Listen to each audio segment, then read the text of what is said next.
네, 수업 시작하겠습니다. 안녕하세요. 네, 반갑습니다. 자, 오늘 처음 시험 보셨는데 많이 힘드셨죠? 법규 강평까지 남아있다는 거는 강하다는 것입니다. 정말 강하신 거예요. 그래서 사실은 연기부터 사기까지 쭉 이렇게 강평 한 번도 안 빠지신 분이 있었어요. 제 수강생분 중에서. 근데 그분이 2년차 유예로 붙으셨거든요. 작년에.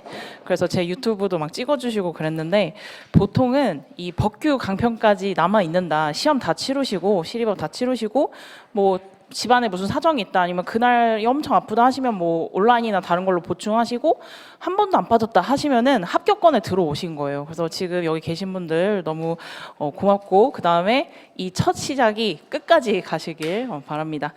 자, 오늘 강의 계획서 보시면은 이제 강사 양력은 그냥 참고하시고 맨 마지막에 보시면 저는 이제 개인 카페로 질문을 좀 받거든요. 그래서 개인 카페에 질문해 주시면 되고 그리고 이제 대면 상담을 하고 싶다 하시면은 제가 여기 토요일 날 오잖아요. 그건 수업 끝나고 이제 상담이나 질문을 다 받고 가요. 그래서 수업 끝나고 오시면 됩니다. 그리고 우리가 지금 문제를 처음 보셨는데 일단 50점을 내드렸어요. 그래서 50점에 조금 시간을 더 들여서 60분이고 초창기여서 그렇습니다. 그리고 논점을 알려드려요. 그래서 강의 계획서도 제가 일단 1주차 논점은 알려드렸는데 매주 이렇게 한 번씩 알려드릴 거예요. 그래서 다음 주는 법규명령 형식 행정규칙과 그다음에 행정규칙 형식의 법규명령 이렇게 두 가지를 좀 낼게요. 그래서 논점은 제가 공개를 해드릴 거고 그래서 강의 계획서는 참고만 하시면 되고 자, 오늘 처음 시작이어서 제가 보충 자료를 좀 드렸어요. 보충 자료 보시면은 답안 작성과 문제 분석의 팁 이렇게 있습니다.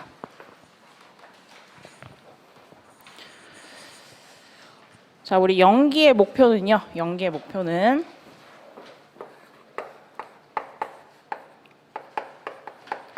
일단 답안지에 대한 두려움을 없애는 거거든요. 그래서 답안지의 작성법.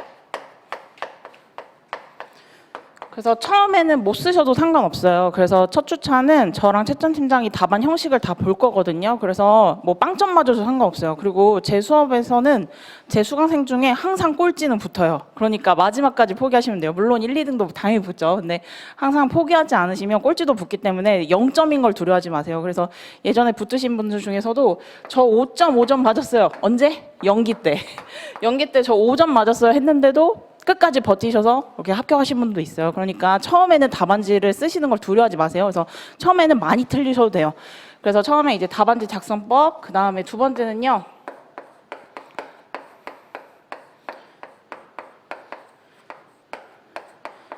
기본적으로 이제 유형별이 있어요. 그래서 문제 유형을 좀 정리를 해서 문제를 접근하는 방법. 그래서 답안지를 좀 쉽게 쓰고 문제를 접근하는 방법 위주로 좀 말씀드릴 거고요.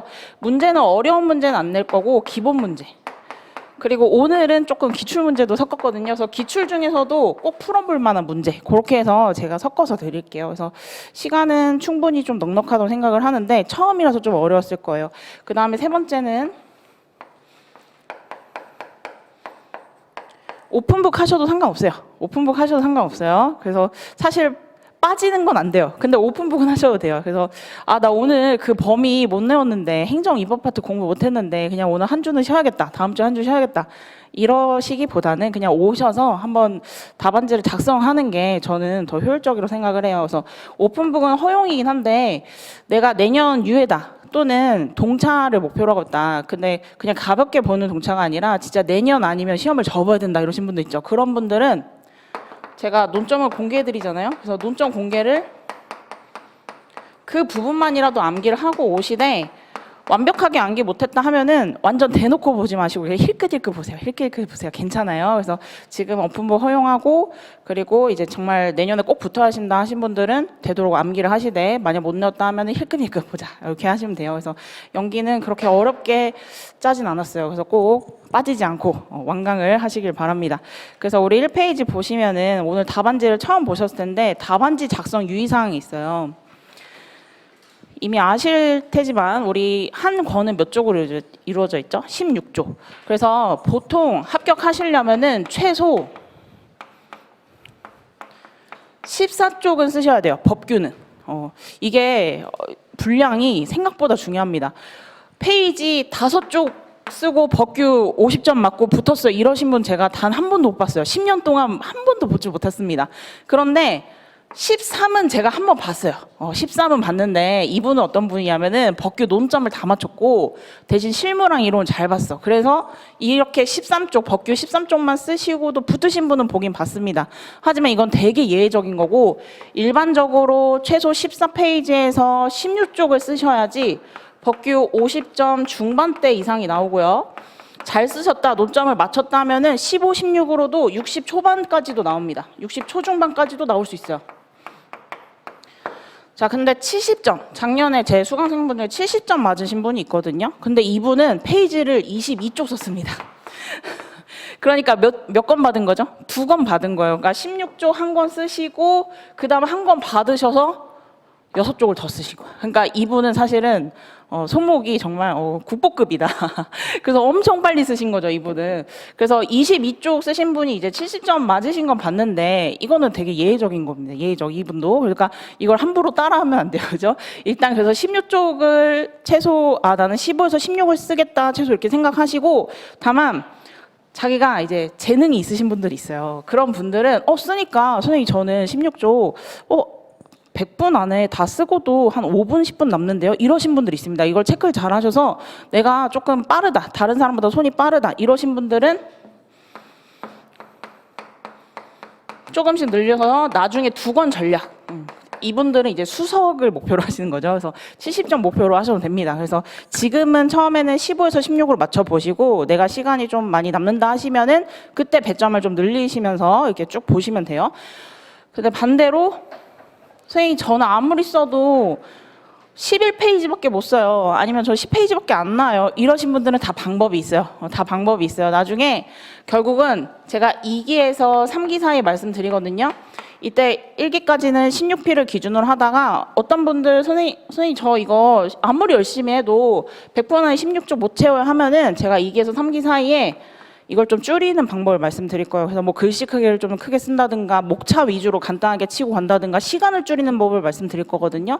그래서 지금은 16피로 해보시되 2기, 3기쯤 어느 정도 우리가 행정법, 개별법 한 회독씩 하면 내용이 좀 익숙해졌다 하면은 그때 내가 줄이거나 늘릴 거를 한번 정하시면 돼요. 그래서 지금부터 줄이거나 이렇게 늘려야겠다 이런 생각은 안 하셔도 돼요. 그래서 지금은 조금 편하게 따라오시면 되고. 자, 그 다음에 이제 채점 사항 보시면은 우리 다반장성은 반드시 어떤 것만? 검은색만. 옛날 과거에는요, 검은색이랑 파란색 펜을 2가지를 다 혼용을 해준 적이 있었어요. 그래서 어떤 사람은 파란색 쓰다 검은색 쓰고, 검은색 쓰다 파란색 쓰고, 이런 경우 생겨서 이제 검은색만 됩니다. 그래서 여러분들이 가진 펜 중에서 뭐 사라사, 뭐 만년필, 뭐 다양하게 있죠. 그래서 시험 전까지 1년 정도 남아 있으니까 펜도 여러 개 써보시고 만년필도 자기 손에 맞는 게 있습니다. 그래서 만년필도 한번 써보시고 저는 이제 실무는 에너겔 썼어요. 에너겔. 실무는 에너겔 펜으로 썼고 왜냐면 제가 이제 4년차 때 그 시험을 들어갔었는데 원래 그때는 제가 다 만년필 썼거든요. 시리법 다 만년필을 썼어요. 근데 그때 실무 때 만년필을 제가 2개를 준비해 가긴 했는데 하나가 도로로 이렇게 책상에서 도로로 굴러가지고 떨어졌는데 이게 그냥 이렇게 떨어진 게 아니라 이렇게 만년필이 꽂혔어요. 그래서 그 만년필을 못 쓰게 됐었고 그 다음에 2번째 펜을 썼는데 2번째 펜을 이렇게 쓰다 보니까 제가 이렇게 흘렸었거든요, 만년필이. 근데 만년필이 그때 종이가 낀 거야, 그 안에. 실무는 숫자를 많이 쓰잖아요. 뭐 동그라미도 많이 치고. 그러다 보니까 그게 낀 거야. 그래서 4년생 때 실무 꽈락으로 떨어졌었거든요. 근데 어쨌든. 그래서 그때 뭐 문제도 좀 오류가 있긴 했었어요. 근데 어쨌든. 그래서 실무는 만년필 쓰면 안 되겠다. 그렇게 생각하고 5년차 때 제가 5년차 5번째 2차 시험장 들어갔을 때는 만년필에서 실무는 에너겔로 바꾸고 대신 이론 법규는 우리 그 람이라는 만년필이 있어요. 람이라는 만년필로 썼습니다. 그래서 4년차, 5년차 둘 다 람이라는 만년필로 쓰고 이론 법규도 점수를 잘 받았어요. 그래서 만년필 같은 경우에는 그 손에 맞는 것도 있고 저처럼 이제 과목을 타는 경우도 있어요. 그러니까 지금 많이 연습을 해보셔야 돼요. 자, 그 다음에 2번째 보시면은 특정임을 암시하거나 당연히 거기에 뭐 자기 이름이나 자기 학교나 뭐 자기 직업 이런 거 쓰시면 안 됩니다. 근데 간혹 가다가 이제 시험장 가셔가지고 긴장을 하셔서 내 펜이 잘 나오는지 그 초안지 있잖아요. 먼저 거기다 자기 이름을 쓰고 나오신 분이 있어. 그러니까 자기가 내 특정임을 표시하겠다 이렇게 생각하신 게 아니라 답안지를 처음 봤잖아요, 시험장에서. 그리고 이제 파본 검사 이런 걸 이렇게 해주잖아요. 한 3분에서 5분 정도. 그때 이제 초안지가 있었는데 초안지에다가 자기 이름이 잘 이제 펜이 잘 써지는지 이렇게 써본 거야. 그리고 아무 생각이 안 들었던 거죠. 자기는 그냥 자기 이름 체크하는 거고 이게 부정행위라고 생각을 못 했던 거예요. 근데 이대로 답안지를 냈다가 0점 처리가 된 경우도 있어요. 자, 그리고 자, 지금 이렇게 답안지 나오면은 옛날에 여기에 비번호라는 란이 있었어요. 그래서 보통 이제 스터디 연습을 할 때는 여기다가 이제 스터디의 고유 번호 있잖아요. 그걸 쓰게 했거든요. 근데 스터디를 너무 열심히 했던지 그래서 그 실제 시험에서 스터디 했던 그 습관이 남아가지고 여기다 자기 스터디 번호를 쓰고 온 거야. 답안지에다가. 근데 이것도 뭐예요? 고유의 표시로 인정이 돼서 이것도 0점 처리됐습니다. 그래서 이런 건 조심하셔야 돼요. 그래서 실제 시험에서는 초안지에다 저는 뭘 쓰는 걸 별로 안 좋아해요. 그래서 초안지는 저는 안 건드렸었거든요. 그래서 초안지는 되도록 건드리지 마시고 대신 시험지는 집에 가져가시거든요. 시험지는 거기다 아무거나 다 쓰셔도 돼요. 거기다 이름 쓰셔도 상관없어요. 그러니까 시험지에다가 목차를 잡고 여기다가 연습을 하세요. 그리고 답안지는 정말 딱 답안만 쓰시는 걸 저는 추천을 드립니다. 자, 그 다음에 뭐 계산 문제. 저희 법규에는 계산 문제 안 나오죠. 그래서 실무 때 잘 해주시면 되고, 그다음에 네 번째는 정정시는 두 줄을 그으시면 돼요. 그래서 과거에도 수정 테이프가 사용이 불가했는데 이게 바뀌었죠. 그래서 수정 테이프 쓰셔도 되긴 하는데 많이 지우실 거면 차라리 두 줄이 낫다고 봅니다. 그래서 한 5줄 지워야 된다. 그럼 5줄 막 수정 테이프 찍찍찍 이렇게 하는 것보다는 그냥 이렇게 두 줄을 걷거나 아니면 조그맣게 X를 치시면 되거든요. 그게 저는 낫다고 생각을 하는데 또 밑으로 내려오시면 5번째 X 표시한 답안은 채점 대상에서 제외 이렇게 있잖아요. 근데 X는 신중히 치셔야 돼요. 그래서 X를 내가 칠까 말까 특히 법규 같은 경우에는 이게 관련 목차로 해서 가점이 인정될 수도 있거든요. 그래서 이거 내가 써다 보니까 여기랑 좀 관련이 없는 것 같은데 아니면 뒤로 옮겼으면 좋겠는데 그러면 X 치고 그 다음에 다시 쓰거나 아니면 다른 데 옮겨서 쓰시는 게 아니라 X 칠 거면은 잠깐 생각을 해보세요. 이렇게 여기다 꺽쇠 표시를 해놓고 일단 자기 답안을 맞는 거 아니면 내가 잘 풀 수 있는 걸 쭉 다 써요. 그리고 다시 돌아와서 보세요. 정말 여기에 쓰면은 감점이 당할 것인지 아니면은 가점으로서 플러스 알파라도 받을 수 있을 것인지 고민해 보시고 정말 이거는 쓰면은 논점 일탈이라서 틀릴 것 같다 하면 그때 이제 X를 치시면 X 치신데 3초밖에 안 걸리죠. 근데 아니다. 이건 살릴 수 있다라고 생각을 하시면 차라리 주석을 다세요. 그래서 내가 다른 목차에다 써놔야 하면은 예를 들면 페이지 14 목차 뭐 2번 부여 설명 이렇게 하시면 돼요. 그러면은 이게 만약에 페이지 15페이지에다 이렇게 쓴 거예요. 그러면 14페이지 앞에 가서 주석 1 이렇게 하면 돼요. 그래서 주석 1 이렇게 해서 표시만 잘 해놓으시면 되거든요. 그래서 X 치는 거는 조금 신중하게 치셨으면 좋겠고 그 다음에 6번째는 좀 아쉽지만 기준이랑 채점 기준 모범 답안이 공개가 되지 않아요. 채점평도 요즘 공개되고 있지 않죠. 그래서 채점평은 나온 적도 있고 안 나온 적도 있고 하긴 한데 어쨌든 우리 채점 기준표로 인해서 공단에서 채점을 하거든요. 이게 사람이 채점하다 보니까 이 기준표가 없으면 중구난방이 될 수 있어요. 그래서 사람이 채점하고 그리고 이 채점은 복수 채점이 들어갑니다. 그래서 여러분들이 이번 시험 잘 보고 오셨을지 모르겠는데 시험 보고 그 채점이나 아니면 그 성적을 확인하면은 2명이 채점한 게 이렇게 합쳐서 점수가 나올 거예요 아마. 근데 과거에는 이제 그런 것도 안 보여줬는데 요즘에 이제 하도 공정성을 요구를 하다 보니까 그게 바뀌었거든요. 그런데 왜 그러면 선생님 그러면은 A라는 사람은 10점 주고 B라는 사람이 12점 주고 각각 보여줘서 하면 안 되나요? 근데 우리 공단에서 어떻게 하고 있죠? 이렇게 합침 점수만 보여주고 있죠. 그래서 사실 이제 채점하신 분한테 여쭤보면은 이게 사람마다 조금씩 다르대요. 어떤 사람은 10점, 어떤 사람은 12점 이렇게 주니까 이게 괜히 공정성에 좀 시비가 걸릴 수 있으니까 그냥 공단에서는 합친 걸 이렇게 보여준 거죠. 그래서 어떤 사람은 10점, 어떤 사람은 12점, 어떤 사람은 8점, 어떤 사람은 뭐 15, 뭐 13점 뭐 이렇게도 나올 수는 있긴 한데 여쭤보니까 그렇게 또 물론 2점에서 뭐 3점 뭐 요 정도의 편차는 사람마다 채점자마다 좀 차이는 있을 수 있는데 뭐 당락에는 큰 영향이 있을 정도로 그렇게 큰 차이는 일어나지 않는다. 왜? 채점 기준표 때문에. 그래서 채점 기준표가 있긴 있는데 공단에서는 공개를 하고 있지는 않습니다. 그래서 제가 채점에 대한 내용은 제가 수업하면서 많이 말씀드릴게요. 그 다음에 이제 일반 사항 보시면은 답안 작성 시 문제 번호와 순서와 관계없이 답안을 작성해야 되나 이렇게 있죠. 그래서 순서는 아무런 상관없어요. 내가 문제 4번이 자신 있다 그러면 4번부터 적으시면 돼요. 상관없는데 그럼 문제를 다 적어야 되나요? 그런 것도 아니에요. 그래서 제 오늘 예시답안 보셨는지 모르겠는데 문일 40 이렇게만 적으시면 돼요. 문제 1번 40점이다. 요거거든요. 선생님 그러면은 그냥 이렇게 적으면 안 돼요. 문제 1번 40점 이렇게 적으면 안 돼요? 이렇게 적으셔도 돼요. 선생님 문제 적으면 안 돼요? 적어도 되긴 해요.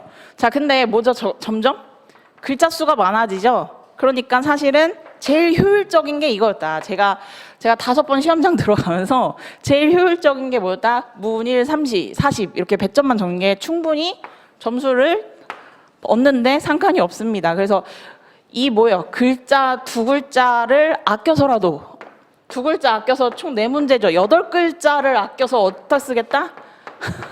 사안포섬이나 판례를 써버리겠다. 법조문 써버리겠다. 이런 굳은 의지가 있는 거죠, 사실은. 그래서 문일 40 아니요 문제 2번 문이 30 이렇게 쓰시면 되고 문제 1번 40 써도 되긴 하지만 시간을 아끼기 위해서 그죠? 시간을 아끼기 위해서 그 조그마한 거라도 합쳐서 아끼기 위해서 이렇게 적습니다. 그 다음에 2번 같은 경우에는 끝 이하 여백을 적긴 적어야 되거든요. 그래서 끝 이하 여백 이건 적어주시고 선생님 그러면 끝 이하 여백 안 적으면 점수가 없나요? 그거는 아니에요. 점수가 들어가요. 끝 안 썼다고 해서 그 문제를 빵점 준다든가 이하 여백 안 썼다고 해서 전체 답안지에 빵점 준다 이러진 않아요. 그런데 이게 사람이 채점하는 거잖아요. 그래서 사람이 채점하다 보니까 특히 교수님들 같은 경우에는 이게 딱 형식에 맞춰져 있는 걸 좋아해요. 그러니까 우리가 이거 약속한 거잖아요. 그러니까 없다고 해서 점수를 주진 않은데 있으면은 답안지 인상이 전반적으로 좋아 보이는 거죠. 그래서 끝 이하 여백 이거는 시간이 있으면은 무조건 쓰셔야 돼요. 근데 만약에 시간이 없다. 그래서 답안지를 제출할 시간이 됐는데 그거를 그 감독관한테 제출 안 하고 그 끝 이하 여백 적겠다고 이걸 손에 잡고 있는다. 그건 안 돼요. 그냥 보내세요. 그죠? 답안지를 보내세요. 그래서 끝 이하 여백은 일단 쓰는 게 제일 좋습니다. 마찬가지로 우리 3번에도 답안지 제출 지시에 불응할 때는 당일 시험을 어떻게 무효 처리한다. 그래서 요거는 시간을 엄수해야 돼요. 그래서 지금은 제가 10분을 더 드리지만 나중에 이제 1기, 2기, 3기, 특히 3기, 4기 가면은 실전 모의고사거든요. 그래서 100분에 100점을 쓰는 연습을 제가 계속 팁을 말씀드릴 거예요. 그래서 지금 일단 답안 작성에 초점을 두고 시간 관리나 배점 관리는 제가 2기, 3기, 4기 때 그때 팁을 좀 많이 드릴게요. 그리고 네 번째도 마찬가지로 2권을 쓴다면 계속 이렇게 표시하고 가야 합니다. 근데 이거 선생님 저 계속 못 썼고요. 총 권수나 현재 권수 기재 못 했는데요. 그러면 2권째부터는 채점 안 해주나요? 그것도 아니긴 하지만 웬만하면 쓰는 게 좋다. 형식이기 때문에. 자, 그 다음에 우리 답안 작성의 순서 전략 보시면은 순서는 일단 문제지 배부를 하죠. 그래서 파본 시간을 보통 감독관마다 좀 다를 수 있긴 한데 3분에서 5분. 그래서 어떤 날은 제가 이제 5번 들어갔으니까 어떤 날은 맨 끝이었어요. 맨 끝자리에 창가 자리였거든요. 그래서 시험지 맨 마지막에 받는 거예요. 그 반 안에서. 근데 그거 보니까 한 1분 정도인 거야. 그래서 그 1분 너무 아깝다. 막 이런 생각을 했거든요. 그래서 기분이 별로 안 좋다 이랬었어요. 근데 어떤 해는 감독관 바로 앞자리가 걸린 거예요. 그래서 나는 제일 먼저 받나 했는데 일단 받고 답안지를 엎어놓으래요. 그래서 엎어놨어. 그래서 결국 다 똑같은 동시에 이렇게 봤는데 그래서 앞자리에서 좋다 했는데 감독관이 움직이지 않고 제가 뭘 하는지 이렇게 궁금한지 계속 저를 보는 거예요.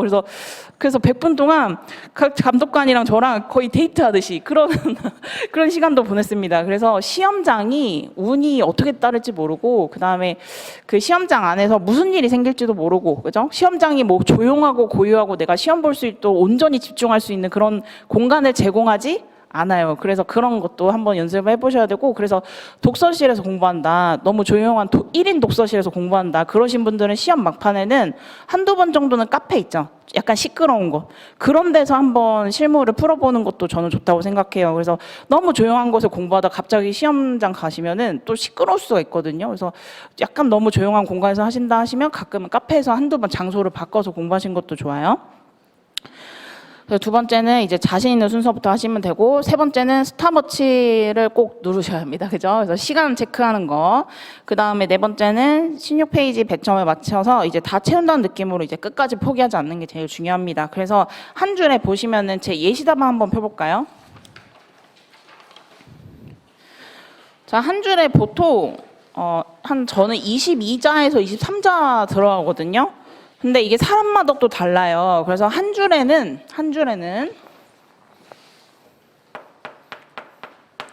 18자에서 22 또는 23에서 많게 쓰신 분들은 24자도 괜찮긴 합니다. 근데 24는 조금 많아 보이거든요. 그래서 22 정도가 저는 제일 적당하다고 생각해요. 그래서 여러분들이 오늘 답안을 써봤잖아요. 그래서 제가 다음 주에 보통이랑 최고 답안을 나눠드릴 건데 거기에 제가 한 줄에 몇 자가 들어가는지 한번 세볼게요. 그래서 보통 18에서 한 22, 요 정도가 제일 예쁩니다. 그래서 요거 한번 생각을 해보시고, 그 다음에 10점당 한쪽 반이라고 생각을 하시면 되거든요. 그래서 우리가 딱 답안지를 펼쳐보면은 1쪽, 2쪽 이렇게 돼 있죠. 한쪽 반은 이렇게요. 한쪽 하고 반. 이게 보통 10점이라고 생각하시면 돼요. 그리고 한 장 넘겨보시면, 자, 전략 보시면 문제는 어떻게 2번 이상. 저는 사실 시험장 들어가면 3번 읽었습니다. 그래서 첫 번째 읽을 때는 파본 검사할 때 오늘 시험지 보시면은 물론 이제 뭐 양은 적긴 하지만 이렇게 한번 쭉 이렇게 째려봐요. 문제 1번이나 2번을 한번 째려보고 이렇게 큰 논점을 한번 찾아보는 거죠. 그래서 문제 1번에 뭐 사업 인정이 나왔고, 근데 한 네 번째 줄 보니까 조건이라는 부분이 나왔죠. 그래서 조건은 그냥 쉽게 나온 단어가 아니죠. 그래서 기부 체납할 것을 조건. 이거 무슨 문제다? 부관 문제구나. 이렇게 큰 논점을 잡았고, 그 다음에 이제 문제 2번 보시면은 맨 마지막 줄을 보시면 갑의 주장을 판단해서 비례 원칙, 비례 원칙이 나왔구나. 이런 식으로 큰 논점을 잡았어요. 그래서 파본 검사할 때는 파본 검사하는 것도 중요하지만 파본만 검사하시면 안 돼요. 그죠? 그래서 이렇게 문제를 한번 쭉 읽어보시고, 거기서 조금 더 나아가서 나는 2번 같은 경우에 일반 원칙 엄청 연습을 잘했는데 그래서 엄청 잘 쓰고 내가 이미 준비된 문제고 자신이 있어 하면은 문제 2번 먼저 쓰고 그 다음에 1번 쓰고 이렇게 했거든요. 그래서 파본 시간에 큰 논점을 찾으시고요. 그 다음에 할 수 있으신다면 내가 들어갈 전략 순서, 문제의 순서 이렇게 보시는 거예요. 자, 그래서 이제 문제에 들어가면은 이제 딱 종이 딱 울리죠. 시험 시작하면은 이제 소설문이랑 배점. 지금은 이제 소설문이 없는데 예를 들면 문제 1번에 물음 1, 2, 3 이렇게 쓰면 그 배점도 확인하는 거예요. 어떤 건 20점, 어떤 건 10점, 어떤 건 15점이죠. 그걸 확인도 해보고, 그 다음에 더 자세하게 보는 거죠. 주체가 누군지, 그 다음에 세부 논점은 없는지 이런 것들을 보면서 밑줄 치면서 분석을 하고, 그 다음에 동그라미 2번 보시면 이제 목차 작성을 하는 거죠. 그래서 큰 논점을 잡았다, 그 다음에 세부 내용도 읽었다 하면은 이제 목차 작성을 하는 건데, 보통 배점에서 10에서 15% 정도를 잡으시면 돼요. 그래서 예를 들면 한 문장을 내려가시면 이제 예를 들면 40점 문제 같은 경우에는 10에서 15%, 한 4분에서 6분. 그 정도를 목차 잡는 게 딱 적당합니다. 그래서 어떤 사람은 문제 1번 보고 목차 잡고 2번 잡고 이렇게 하신 분도 있고, 문 1, 2, 3, 4 쭉 보시고 목차를 한 번에 잡으신 분도 있거든요. 그러니까 답안지 들어가기 전에. 그래서 목차는 만약 100분 기준 했다면은 20분 안으로 다 짜셔야 돼요. 1번부터 4번. 그러니까 나는 1번부터 4번을 목차만 다 잡고 그 다음에 답안지 들어가고 싶다 이러신 분들 있죠. 그런 분들은 목차 잡는데 20분 안으로 해야 돼요. 이게 만약 넘겨버리면은 16페이지를 물리적으로 쓰는 게 힘듭니다.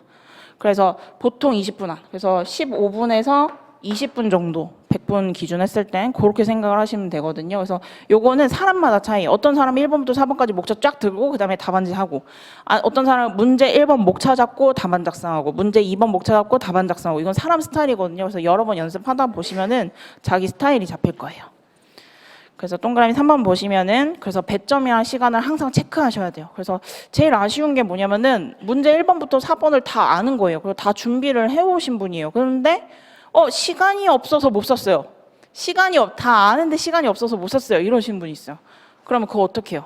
점수가 없는 겁니다. 그죠? 점수가 없어. 어떻게, 너무 아까워. 그래서 이 시간 안에 다 채우는 연습도 굉장히 중요해요. 그거를 하려고 저희가 이제 스터디를 하는 거죠. 그래서 요거 제가 하나하나 중간중간 팁을 드릴게요. 그래서 조금 더 자세히 가시면 3쪽에 보시면은, 그래서 배점 구성은 어떻게 해야 되냐. 이게 사람마다 다르거든요. 그래서 어떤 사람은 10점에 목차가 4개다 이렇게 계산을 하신 분도 있어요. 이게 다 달라요. 그래서 어떤 사람은 10점에 목차가 보통 3개에서 4개다. 그래서 10점이면 목차 4개, 20점이면 목차 8개 이렇게 잡으신 분들도 있어요. 이렇게 하는 방법이 있고, 또는 점으로 잡는 사람이 있어요. 점마다 다른 잡는 사람이 있는데, 보시면은 배점 수립 보시면은 결국은 우리 한쪽에 22줄이 있고, 그죠? 한 거는 16페이지고, 이걸 100점으로 환산했을 때 한 줄당 0.3점이다. 그래서 한쪽에는 거의 6점 정도라고 생각을 하시면 되는데, 그럼 옆으로 오시면 점수별 몇 페이지냐? 40점이면 6에서 6.5페이지 정도 쓰시면 충분합니다.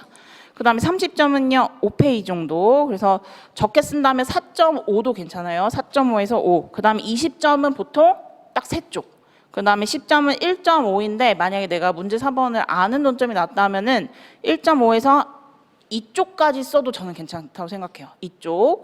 그리고 옆으로 오시면 답안지 전략 수립 보시면은 결국 이제 1점을 나눠보면은 1점이 약 우리 답안지 한쪽에 3줄이라고 생각을 하시면 되거든요. 그러니까 결국은 한 개 목차당 1에서 2점이라고 생각을 하시면 편합니다. 이렇게 되어 있는데, 즉 3줄에서 6줄인데, 저희 예시 답안 보시면은 예시담 보시면은, 자, 문제 소재 보시면은 문제 소재 몇 줄이죠, 지금? 한 8줄 정도 되거든요. 그죠? 8줄 정도 됩니다. 그러면은 이게 6줄이 한 2점 정도 하니까 2.5점 요 정도라고 생각하시면 돼요. 2.5점. 그래서 문제 소재는 2.5점을 지금 부여를 한 거예요. 그다음에 우리 사업인 정도 볼까요? 사업인 정 몇 줄 썼죠? 이것도 한 8줄이죠. 한 2.5점 정도. 2점에서 2.5점 정도 썼다고 생각하시면 됩니다. 그래서 이 정도의 분량으로 나온다. 그래서 점으로 하신 분도 이게 점으로 이렇게 계산하신 분 있고, 또는 목차로 이렇게 잡으신 분도 있습니다. 그래서 요거는 편한 방법으로 하시면 돼요.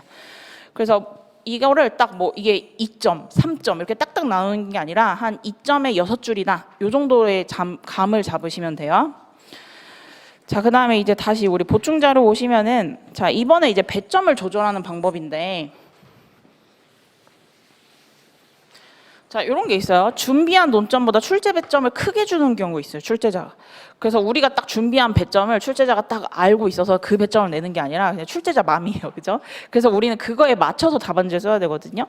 그래서 준비한 논점보다 출제한 배점이 크다. 예를 들면 요번 혹시 시험 보셨나요? 법규 시험 문제? 문제 4번에 뭐가 나왔죠? 사무소, 맞아요. 사무소 개설 등이 나왔어요. 근데 사무소 개설 등은 보통 수험생분들이 법조문만 정리하고 따로 뭐 단문을 정리한다든가 그 내용을 많이 정리하지 않은 그런 문제였거든요. 자, 그런 경우에 나는 법조문만 외우고 있었어. 근데 10점 쓰래. 그럼 어떻게 해야 돼? 내가 준비한 것보다 더 많이 나왔어. 그럼 어떻게 해야 되죠? 10점에 맞춰서 써야 돼요. 그러면은 자, 보시면 대논점의 의, 취지, 근거. 제가 의치근이라고 많이 말하거든요. 의, 취지, 근거를 쓸 수 있냐, 이걸 생각을 해보셔야 돼요.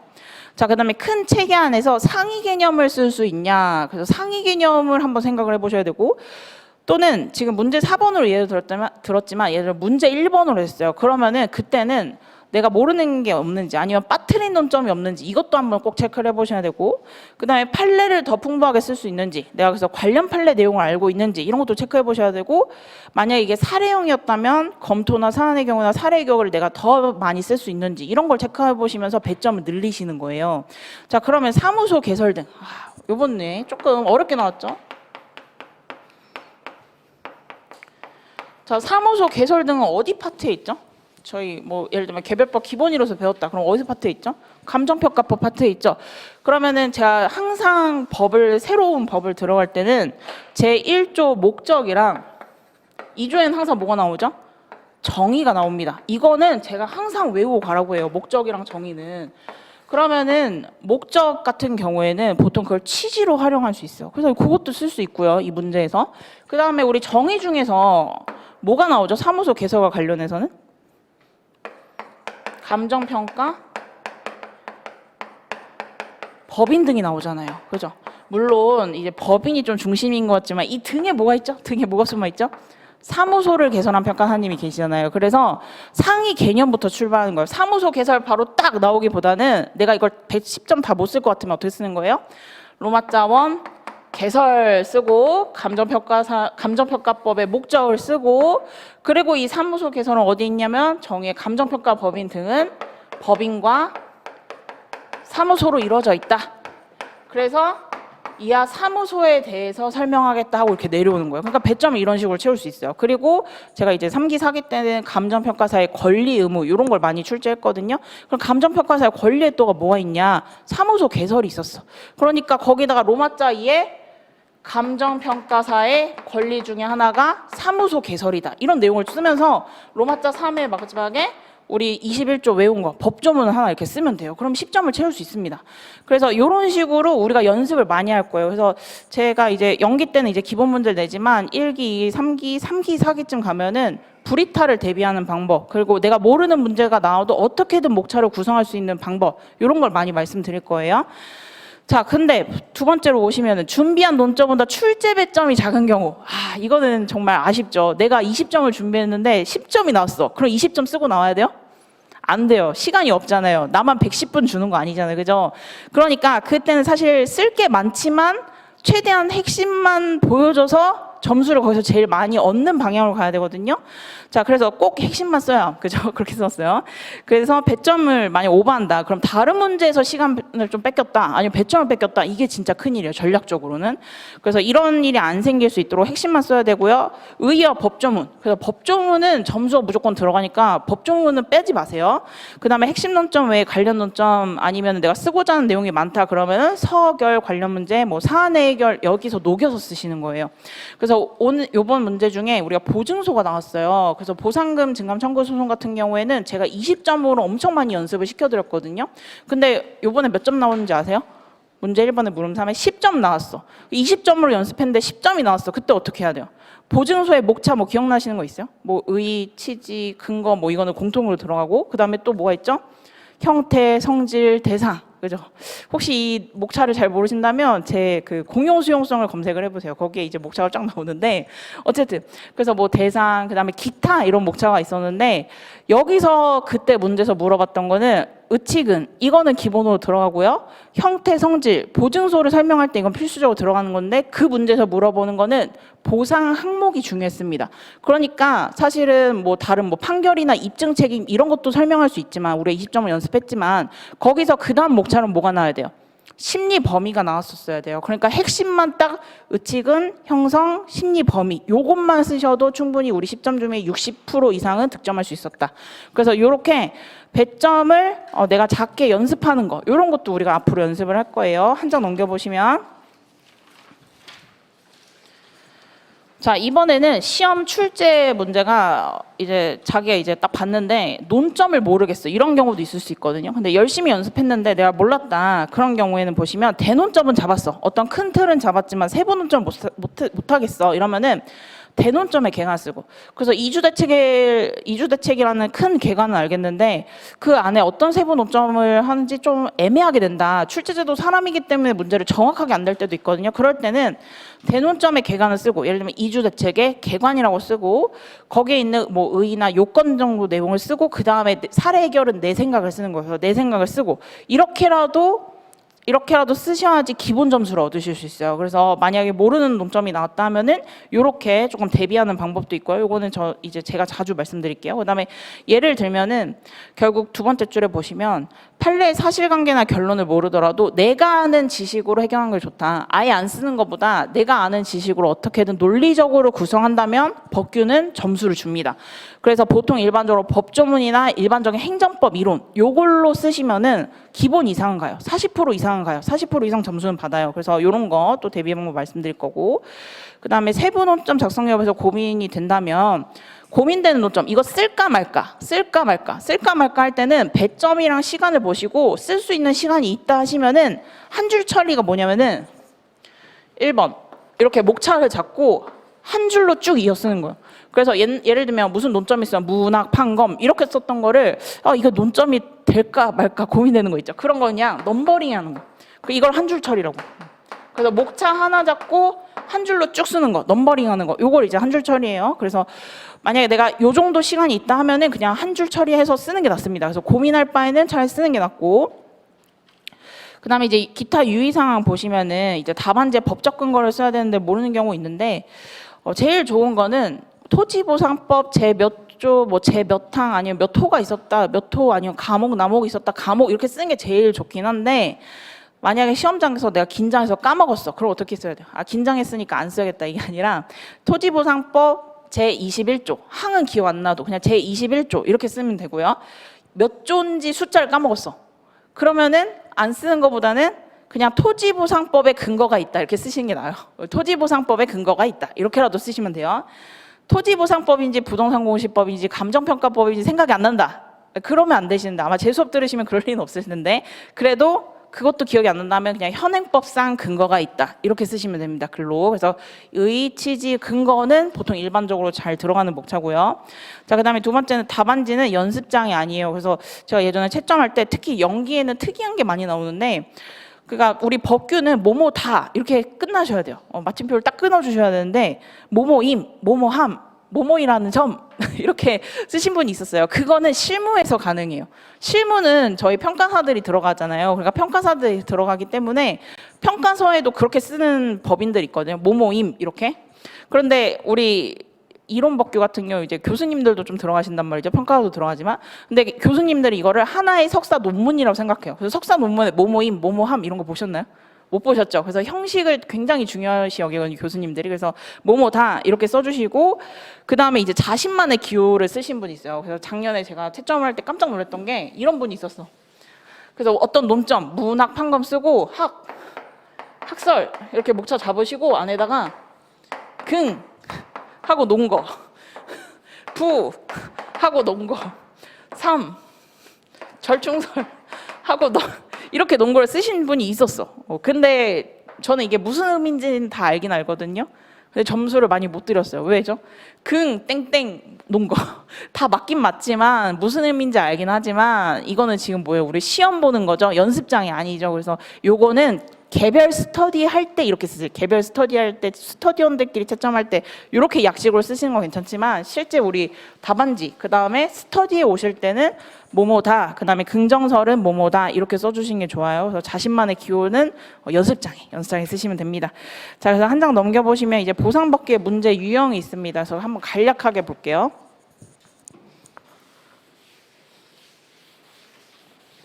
그래서 연기 때 딱 한 번 합니다. 이걸 연기 때 딱 한 번 해요. 자, 일단 보시면은 1유형이 있는데 1유형은 소송 요건을 물어보는 문제예요. 그래서 행정법에서 주로 나온 유형을 분류를 해놓은 거거든요. 자, 소송 요건 혹시 기억나는 거 있으신가요? 소송 요건 뭐가 있죠? 그죠? 대원 피소기가 있죠. 기억나시죠? 그래서 우리 1유형은 소송 요건을 물어보는 문제인데 우리 행정법에서 굉장히 중요하게 배웠던 겁니다. 그래서 소송 요건.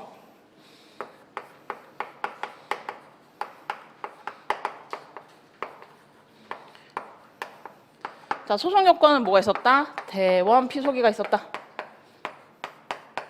물론 뭐 관할 뭐 이런 것도 있지만 실제 시험에 나오는 건 대원 피소기 위주로 출제가 됩니다. 자, 대가 뭐였죠? 대상적격. 그죠? 대상적격.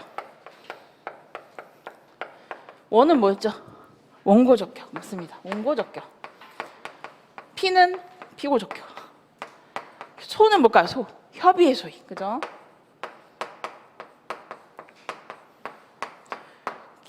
기는 기탄가? 기는 뭐죠? 그죠? 제소기간입니다. 제소기간. 그래서 우리가 대원 피소기 이런 식으로 해서 뭐 우리 소송 요건에 뭐 5대 요건이에요 아니면 제일 중요한 요건이에요 이런 식으로 행정법에서 아마 배우셨을 거예요.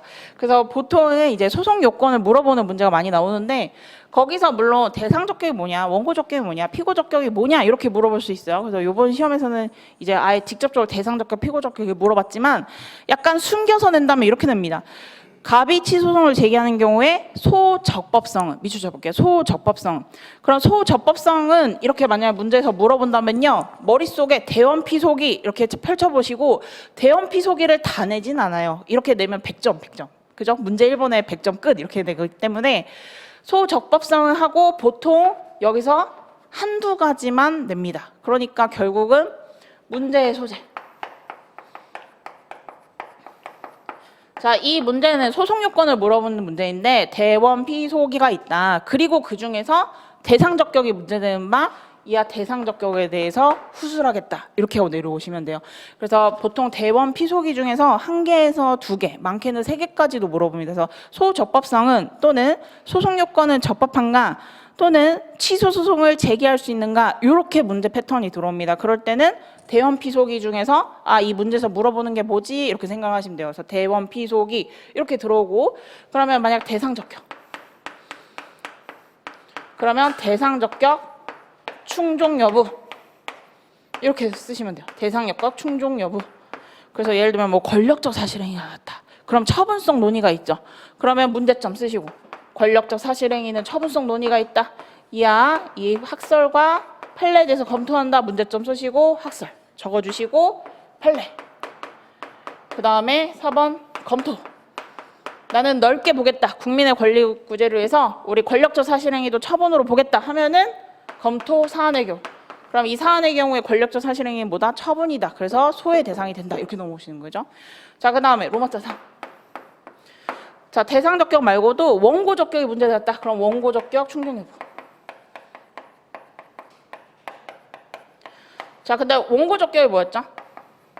소송을 원하는 자였어요. 그죠? 소송을 원하는 자인데 보통 처분의 상대방이었죠? 처분의 상대방.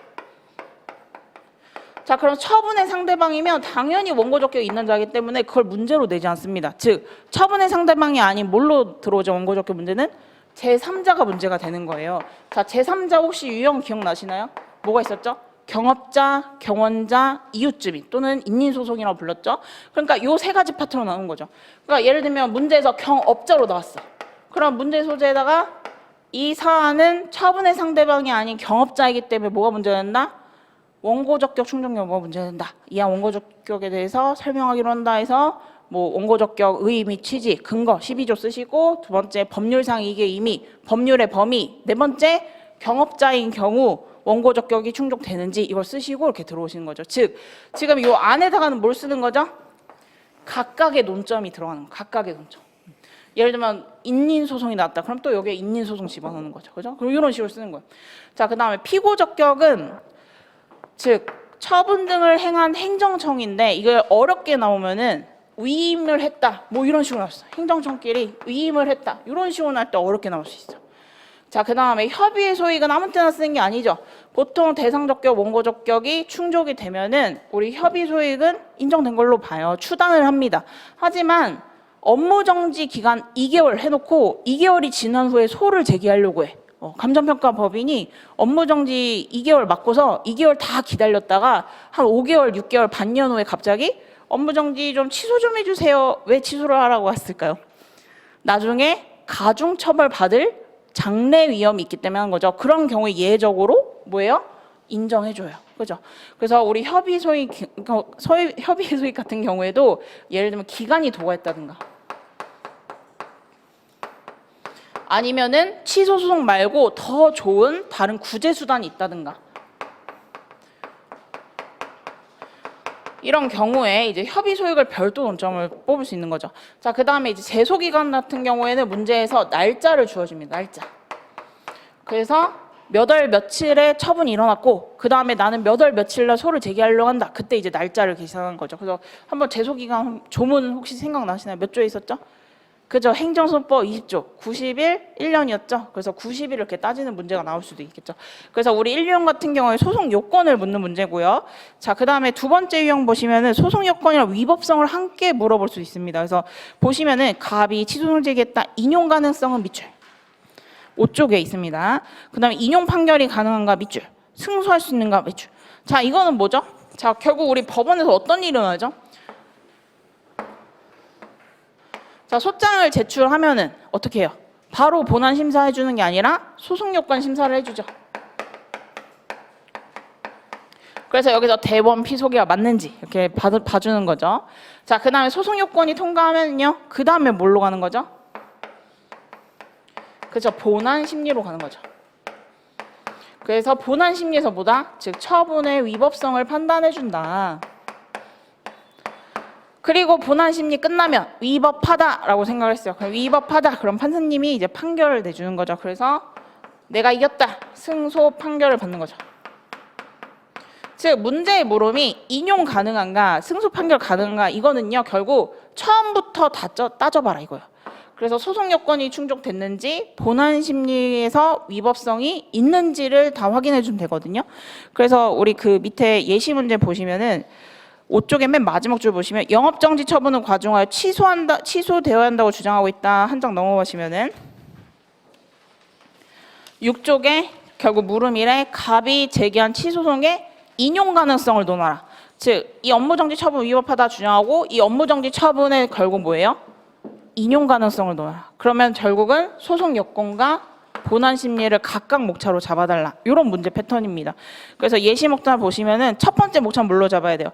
취소송의 접법 여부 또는 옆에 써볼게요. 소송 요건 충족 여부 이렇게 목차 잡아도 상관없습니다. 그럼 또 소송 요건 충족 여부 안에는 사실은 이제 이런 게 들어가는 거죠. 대원 피소기가 들어가는 거죠. 대원 피소기가. 그래서 거기서 이제 필요한 것들을 뽑아 쓰는 거고 그 다음에 취소의 인용 가능성은 옆에 써볼게요. 위법성. 위법해야지 뭐예요? 인용해주죠. 그 똑같은 말입니다. 그래서 여기서 또 위법성 논의를 찾아주고 이렇게 들어갑니다.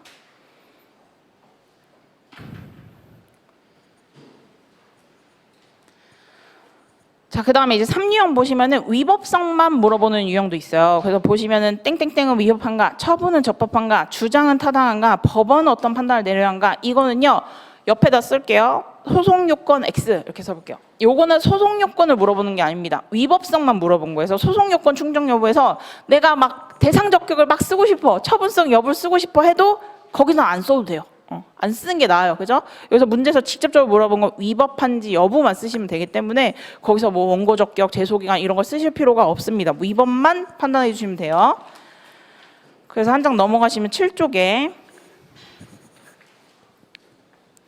자, 사유형을 보시면은 자, 이제 마지막 이제 권리구제 수단을 물어보는 유형인데 땡땡땡의 권리구제 수단은 권리구제 방법은 소송 형식은 이렇게 물어보거든요. 그럼 그때는 뭐 취소송 가능하다 아니면 집행정지 가능하다 이런 식으로 수단만 쓰시면 돼요. 다만 이제 유의할 점은 소송상 하면은 소송상 물어봤을 때 취소 심판, 의무행 심판 이런 거 쓰면 돼요? 안 돼요. 그죠? 그러니까 우리 소송상이라고 하면 이제 소송만. 자, 그다음에 항고소송상. 항고소송 뭐야? 항고소송. 항고소송 뭐가 있어요? 종류. 우리 행정법 때 배웠던 거 뭐가 있죠? 치무부가 있죠. 치무부. 그죠? 취소소송, 무효확인소송, 그다음에 부작위법 확인소송. 여기서 고르시는 거예요. 행정쟁송상은 쟁송이 뭐였죠? 쟁송? 심판과 소송이었어요. 그죠? 쟁송은 심판과 소송이었어요. 그러면 만약 문제에서 행정쟁송상 권리구제 방법을 설명하시오 했으면은 목차 심판과 소송으로 빼서 풀으셔야죠. 그 다음에 행정소송법상, 소송법에다 동그라미, 소송법. 자, 왜 이렇게 물어보냐면은 문제에서 행정소송법에 있는 것만 쓰라는 뜻이에요. 그죠? 그래서 우리가 보통 치무부, 그죠? 그 다음에 당사소송, 이런 것들만 쓰라는 건데, 그럼 행정소송법에 없는 소송도 있나요? 네, 없는 소송도 있죠. 뭐가 있죠? 무명항고소송 기억나시나요, 혹시? 그래서 의무행소송, 예방적 금지 소송은 뭐예요? 법에 있어요, 없어요? 없어요. 그래서 그걸 뭐라 부른다? 법정의 항고소송, 이렇게도 부르죠. 그래서 행정소송법상이라고 물어볼 때 뭐가 목차가 빠지는 거죠? 무명항고소송 목차들이 빠지는 거예요.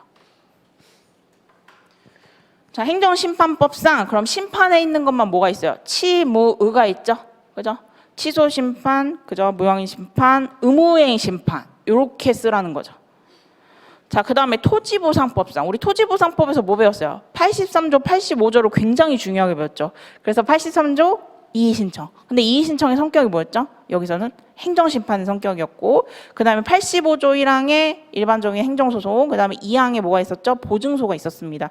그래서 토지보상법상 하면은 83, 85조를 떠올리셔야 돼요.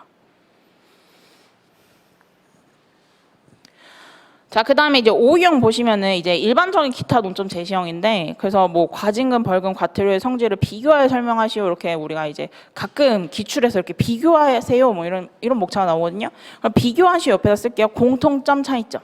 자, 일반적으로 공통점, 차이점으로 목차를 빼시면 됩니다. 그래서 비교하시오 하면은 공통점, 차이점. 이론에서 이렇게 쓰셔도 돼요. 이론에서도 똑같이 들어가요. 또는 아니면 특징을 하나하나 잡아서 목차를 잡는 방법도 있어요. 그래서 비교하시오 이런 문제 패턴도 있고요. 또는 얘 두 번째 보시면은 토지 및 지정물의 보상평가 기준에 대해서 설명하시오. 이거 완전 개별법 문제죠. 그래서 평가 기준에 대해서 설명하시오. 어떤 것에 대해서 설명해 주세요. 이런 문제 패턴도 많아요.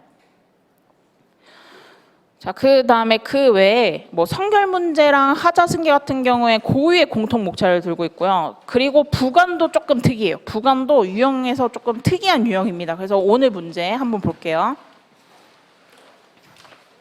자, 오늘 문제 분석 자료 펴주시면 되고요.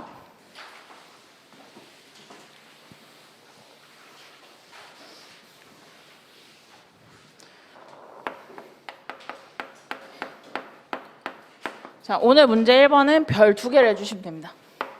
그래서 저는 이제 스터디는 별 하나에서 별 3개로 나누거든요. 그래서 별 3개 같은 경우에는 시험 전에 꼭 다시 한번 보시고, 별 2개는 그걸 보면 시험 전에 안 봐도 되냐 그런 건 아니고, 시험 전에 보시되 우리 별 3개 시험 전에 한 번 더 보시고 2번 써볼 만한 가치가 있는 거예요. 그러니까 요거는 이제 자주 출제되는 문제인 거죠. 자, 별 2개는 물론 이것도 시험 전에 봐야 되지만 이 별 2개 같은 경우에는 다시 한번 문제 답안지에 이렇게 40점을 쭉 쓰실 필요는 없고 목차만 다시 잡아보기. 목차만 다시 잡아보셔도 됩니다. 자, 별 하나는요. 오늘 여기서 문제 풀어보셨죠? 그죠? 오늘 여기서 문제 한번 풀어보시고 복습도 하셨죠? 그렇게 그냥 복습이랑 논점 체크 정도만 하시면 됩니다. 그래서 우리 별 3개 같은 경우에는 제가 유튜브에도 올렸는데 복귀하는 방법 이렇게 했거든요. 그냥 복귀할 때 어떻게 하냐면 지금은 없죠. 보통이랑 최고 답안이 다음 주에 나갈 텐데 자기 답안, 그 다음에 보통 답안, 최고 답안 이렇게 펴놓쳐 놓으시고 다시 한번 써보시는 거예요. 그래서 40점을 다시 한번 써보시는 거거든요. 그래서 40점 쓰려면 몇 쪽이죠 보통? 페이지로 따진다면? 6.5에서 많게는 7쪽까지도 쓸 수 있습니다. 그죠? 그래서 6.5, 7쪽 정도를 다시 한번 글로 써보시는 거예요. 보통이랑 최고 답안, 그 다음에 예시 답안 펴놓고 다시 한번 내 답안을 보완하는 방법을 해보시는 거예요. 그래서 요거는 제가 다음 주에 어차피 보통 최고가 나오니까 그때 한번 말씀드릴게요. 그래서 별 3개는 다시 한번 써볼 만한 가치가 있는 문제들. 그죠? 그래서 별 3개는 다시 한번 써보시면 돼요. 근데 이제 별 2개는 목차를 잡아보고 별 하나는 그냥 체크만 하시는 정도, 이 정도로 생각하시면 됩니다. 그래서 이제 문제 1번은 별 2개긴 하지만 한번 볼게요. 자, 문제를 읽으실 때 처음부터 쭉 읽으셔도 되지만 보통은 맨 마지막을 읽고 그 다음에 앞으로 오셔도 상관없거든요. 일단 그럼 마지막을 볼게요. 어떠한 해결 가능성이 존재하냐 이렇게 말했어요. 도대체 뭘까? 해결을 어떻게 할까? 잘 안 잡히죠. 자, 그 다음에 우리가 아까 정리했던 1유형에서 5유형도 여기에 포섭이 안 되죠. 그러니까 다 처음부터 읽어보는 거예요. 자, 그래서 택지 조성 사업을 하고자 하는 사업 시행자 갑은, 자, 사람이 나오면 동글뱅이 치셔도 됩니다. 갑은 국토교통부 장관에게 사업 인정을 신청하였다. 갑은 누구였죠? 사업 시행자였죠. 그래서 가끔 이제 뭐 보통 국장이나 사업 시행자가 갑이 많이 나와요. 근데 실제 시험에서 저희 평가사가 갑이고 국토교통부 장관이나 사업시행자가 을이 나오는 경우도 있습니다. 그래서 어떤 사람은 맨날 갑이 항상 국장이고 사업시행자였던 거예요. 그래서 그걸 섞어서 쓰신 분 있어. 아니면 반대로 쓰신 분 있어. 그러시면 안 돼요. 그래서 매번 문제마다 새 문제라고 생각하시고, 그래서 갑은 사업시행자. 그래서 사업인정 신청해서 국토교통부 장관은 밑줄 쳐볼게요. 택지 조성 사업 면적의 50%를 택지 이외의 다른 목적 동글뱅이 가진 공공용지로 조성하여 기부채나 할 것을 조건 동글뱅이 할게요. 사업 인정을 하였다. 사업 인정에 네모 박스 할게요. 어디선가 우리가 법학에서 배운 내용들이 나오고 있어요. 자, 그 다음에 갑은 당해 부관의 내용이 너무 과다하여 수익성을 도저히 맞출 수 없다. 그래서 너무 과다도 밑줄 쳐볼게요.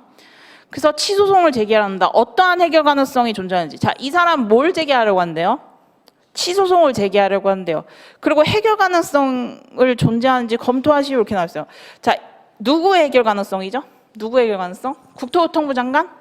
아니죠. 갑의 해결 가능성이죠. 근데 갑이 뭘 했대요? 취소소송. 그리고 이 사람의 해결 가능성은 뭘까요? 이 사람이 제일 해피한 게 뭘까요? 이 사안에서는. 자, 행정행위 뭐가 있죠? 지금 여기 문제에. 사업 인정이 있죠. 자, 사업 인정을 그냥 사업 인정만 발령하면 상관없는데 사업 인정에 뭐가 붙여 있어요? 혹이 붙여져 있죠. 뭐가 있죠? 기부채납이라는 조건, 종된 규율, 즉 부관이 붙여져 있죠. 근데 이 조건이 우리 갑에게 좋은 건가요? 아니요, 나쁜 거죠. 침익적이죠. 자, 사업인정은요, 갑에게 좋은 것인가요? 수익적이죠. 좋은 거죠. 그럼 이 사람의 해결 가능성 제일 해피한 건 뭐예요? 싹 다 없애는 거? 아니죠. 뭐만 없애는 거? 이 침익적인 조건 부담만 빼서 사업인정만 살리는 거죠. 그러니까 결국 이 사람의 해결 가능성은 뭐예요? 제일 좋은 건 조건만 취소를 시키는 게 이 사람한테 제일 좋은 해결 방법입니다. 그래서 결론을 먼저 생각해 보세요. 어떠한 해결 가능성이 존재하냐? 즉 조건만 취소시키는 게 이 사람에게 제일 좋은 해피한 그죠? 해피한 방법이다.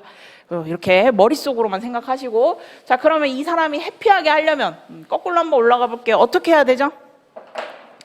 자, 이 조건이 뭔지가 중요하죠. 자, 우리 부관에서 배웠을 때 무슨 목차가 있어서 독립쟁송 가능성, 뭐 취소 가능성, 위법성이 있었는데 결국은 이 조건만 따로 쟁송이 제기하는지 요 논점이 있었잖아요. 그죠? 그래서 이 조건만 따로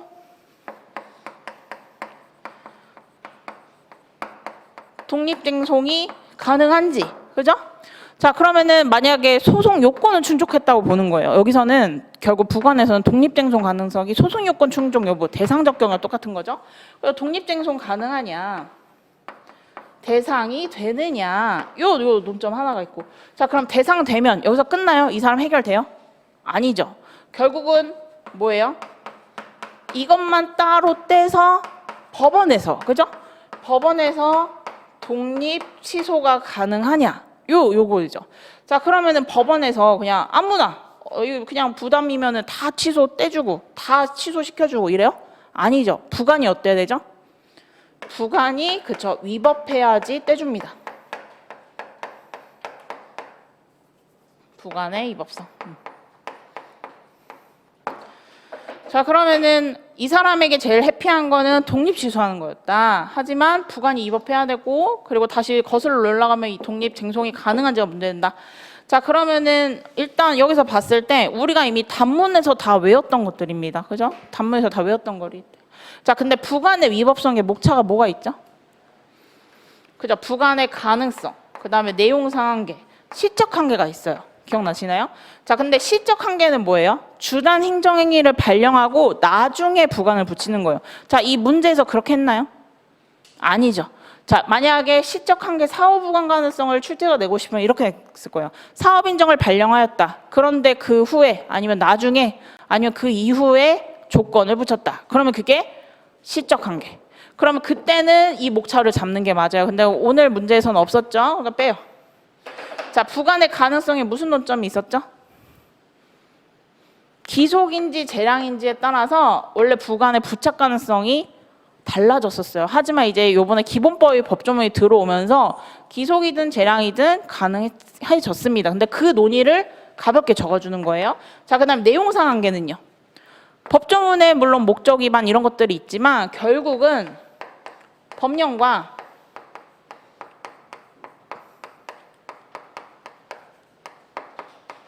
일반 원칙을 준수해야 되고요. 또 부관 같은 경우에 주단행정의 목적에 반하면 안 되고요. 이런 것들이 있죠. 그러면은 이 문제에서 봤을 때 딱 뭐가 보여요? 일단 첫 번째 뭐가 보여요? 다른 목적을 가진. 선생님, 그러면은 기본법에 따라서 다른 목적이니까 법령 위반해서 목적 위반으로 해서 부관이 위법합니다. 이렇게 끌어오면 안 되나요? 그것도 맞아요. 그것도 맞아요. 선생님, 어떤 사람이 이럴 수도 있어요. 선생님, 면적 50%의 택지를 다른 목적으로 하는 거 너무 과다한 것 같은데요? 비례원칙 아니에요? 이렇게 풀 수도 있어요. 맞아요. 틀린 거 아니에요.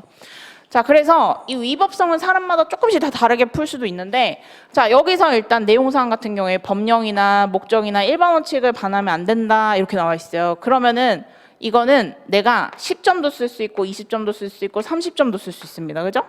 그래서 부당결부금지 원칙도 쓰고 비례 원칙도 쓰고, 그죠? 그러면 뭐 10점, 20점도 쓰지, 그죠? 자, 근데 우리 지금 배점 몇 점 나왔죠? 40점 나왔죠? 40점 나왔죠. 그러니까 머릿속에는 부당결부금지 원칙, 비례 원칙도 쓸 수 있다고 생각만 해놓고 배점으로 조절을 해야 돼요. 이거는. 그래서 요거는 스킵을 해놓고, 자, 그 다음에 이제 독립 취소 가능성. 자, 독립 취소 가능성 안에 목차가 있어요. 뭐가 있어요? 문학 판검이 있었죠. 자, 근데 학설 어떻게 나누죠? 학설. 기억나세요? 기속인지 재량인지에 따라 나누죠. 기속인지 재량인지에 따라 다르잖아요. 그 다음에 거기 안에서도 본질적 부분인지 아닌지 그걸 판단을 해줘야 돼요. 맞아요. 자, 그럼 기속인지 재량인지는 뭐예요? 어디서 따져요? 사업인정 기속 재량인지 여기다 안에 끼겨 놓으셔도 되지만 안에다 끼겨 놓으셔도 되긴 하지만 자, 우리 처음에 목차를 잡으실 때는요 문제의 소재를 먼저 잡아줍니다. 이론으로 따지면 서라 서론이라고 생각을 하시면 돼요. 문제 1번 쓰시고 목차 잡으실 때 문제 소재 이렇게 잡으시면 돼요. 자, 그리고 이 안에 문제를 풀 때 관련된 작용들이 있으면 앞에다 먼저 모아주는 거예요. 기술상으로. 그러면 관련 행정작용의